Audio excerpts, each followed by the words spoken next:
Hey everybody, how you doing?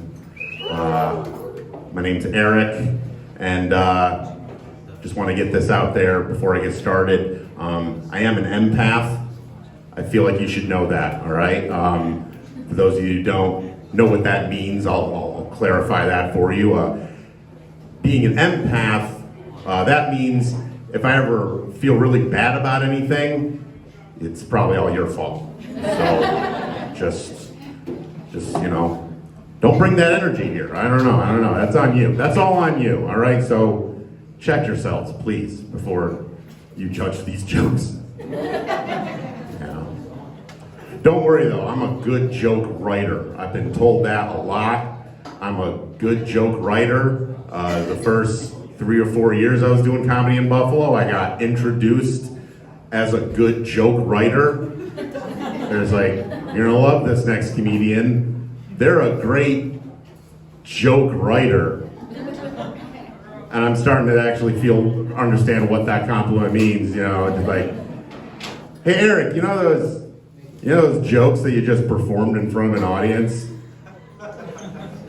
Well, you wrote them really well. If I was reading these on the printed page, I'd just be rolling on the floor right now. You know, instead of hearing it being spoken by a voice that's raspy and whiny at the same time somehow. But if I were reading this, man, you'd be killing. You're funny on paper, is what they're telling me. Your jokes work the same way communism works, according to your grandpa. Yeah, funny on paper. I'm funny in theory, ladies and gentlemen. All right, so just keep that in mind. Yeah. Don't worry, I'm a clean comic too. Yeah, I got here late, so I don't know what kind of toilet talk you've been subjected to this evening, but you're not gonna get any of that from me. All right. I'm such a clean comic. My kink is just like really good hugs. That's what that is. All right, my spank bank is just a 30-minute long supercut of all the really good hugs I've received over the years, okay? That's how, sometimes I tell that joke, it gets laughter. Sometimes I tell that joke and the audience goes, "Aww." I didn't realize that jokes had the power to do that, so I proved that. There you go. All right. I tell adorable jokes, there you go. Come enjoy the adorable humor of Eric Basil. All right. Been doing comedy for a long time, in Buffalo mostly. I do still think about changing it up sometimes, about, you know, maybe starting a new mission in life, maybe going back to school. One new dream that I have currently, in addition to comedy, is that I think I need to make it my mission to go back to school and become a teacher, specifically a grammar teacher, because I need to educate the youth of America.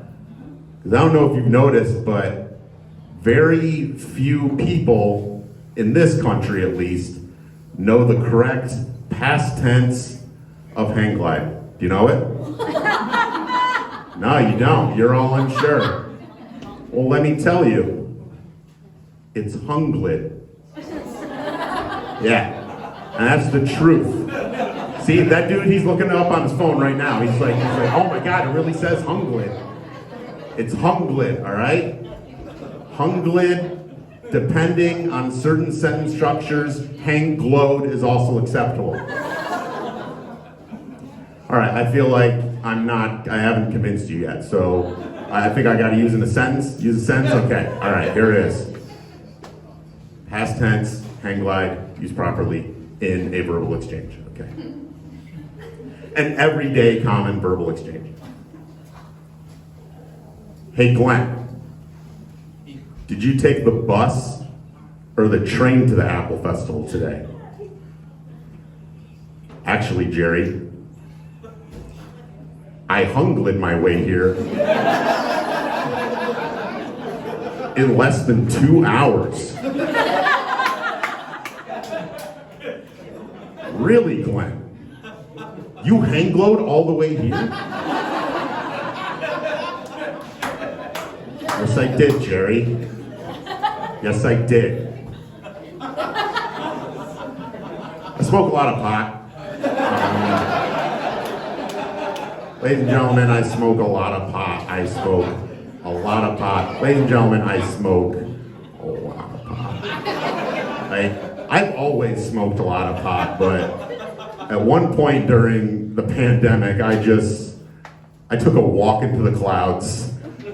And when I came down, I transformed into the adult version of Pigpen from the Peanuts gang, just walking in a perpetual cloud of Keith at all times. Hairline included, by the way. Yeah, I smoke so much pot, there's just words I can't pronounce anymore. Like Paschetti.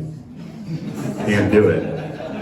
I can't help myself to a can of Chef Boyardee's Paschetti. I can't do that. That's how it's pronounced, by the way, Chef Boyardee, all right? Like, show some respect to Chef Anton Boyardee, okay? He did not emigrate to this country with his family's precious Paschetti recipe just so you could mispronounce his name. You want to know how Chef Anton Boyardee came to America? Yeah. Hung glid. Just started at the Leaning Tower of Pisa and just hoped the wind kept up the whole time. Anton Boyardee hung glid to America on a wing and a prayer. That's what he did.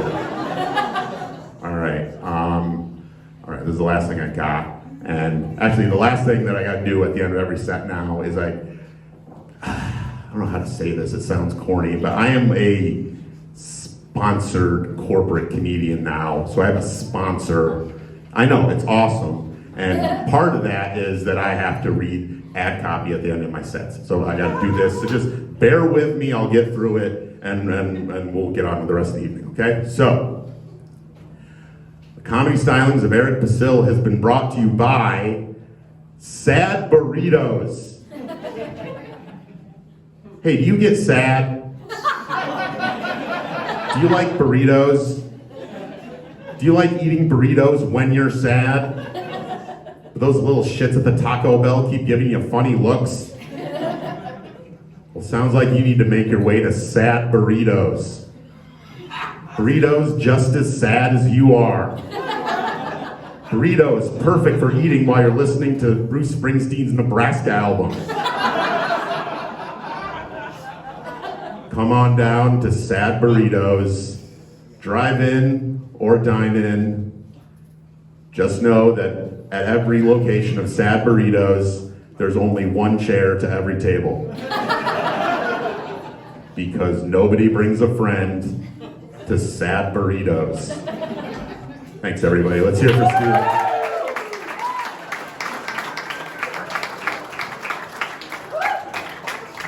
Once again, it cannot be done. All right, keep up your hand, everybody.